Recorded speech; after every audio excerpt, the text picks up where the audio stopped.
Bonjour à tous, j'espère que vous allez bien, que cette vidéo vous retrouve en forme. Je ne sais pas si vous avez remarqué, mais très souvent on a peur de perdre des gens qu'on aime. Parce qu'on tient à eux, à elles, parce qu'on a partagé du temps, parce que l'être humain est rempli d'émotions, d'affections, de sentiments. C'est quoi un sentiment? C'est une émotion qui dure. Une émotion dont on se nourrit, une émotion à laquelle on y donne sens, on y porte sens, on lui prête attention.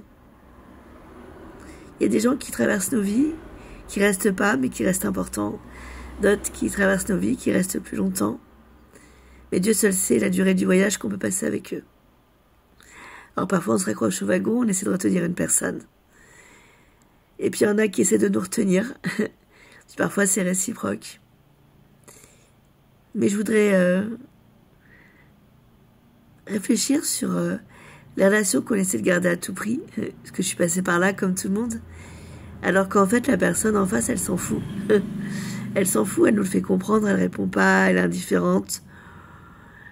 Pourquoi on s'accroche? On espère quoi de l'autre? L'autre n'est pas un magicien, il n'a pas une baguette magique. Notre bonheur il vient de nous, et que de nous. L'autre c'est la cerise sur le gâteau, c'est le bonus. Alors j'ai envie de dire avec le temps, je pense qu'on peut tous se détendre en se disant que il faut laisser aux autres l'espace, l'opportunité de faire les bonnes choses pour nous garder et les erreurs pour nous perdre. Et c'est avec le temps qu'on sait si on les garde, si on reste et qu'on comprend pourquoi ils sont partis ou pourquoi ils sont restés. Une relation c'est dans les deux sens. Suis-moi, je te fuis.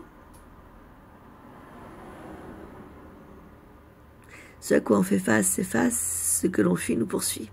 C'est plus ça, la citation. Et le manque, ce fameux manque que l'on ressent tous parfois, ce manque, c'est pas de l'amour, mais non. C'est inscrit dans les conditionnements comme quoi c'est de l'amour, mais le manque révèle juste un mal-être interne, un vide intérieur. L'autre n'est pas là pour combler le vide, il est là pour partager un tout avec nous. C'est en ça que j'ai souvent en consultant, il faut déjà être bien avec soi-même pour être en couple avec quelqu'un. Parce que cette personne-là n'est pas censée être là toute sa vie. Et donc il faut savoir être indépendant de l'autre, tout en étant relié à l'autre. L'autre a déjà son histoire, il porte déjà ses bagages, il s'est construit.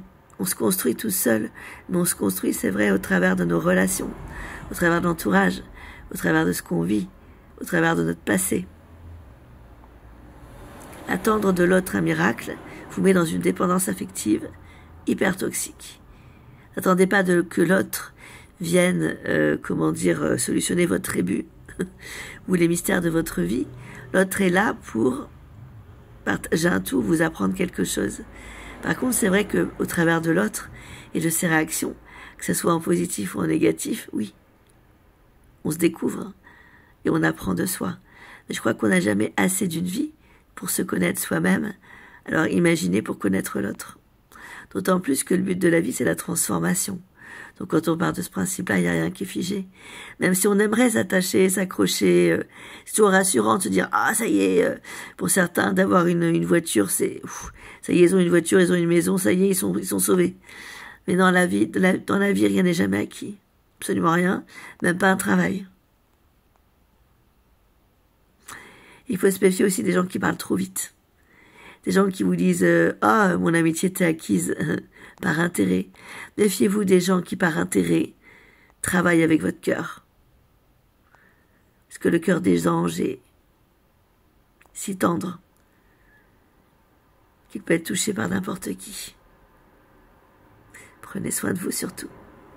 Et au plaisir d'autres petites vidéos.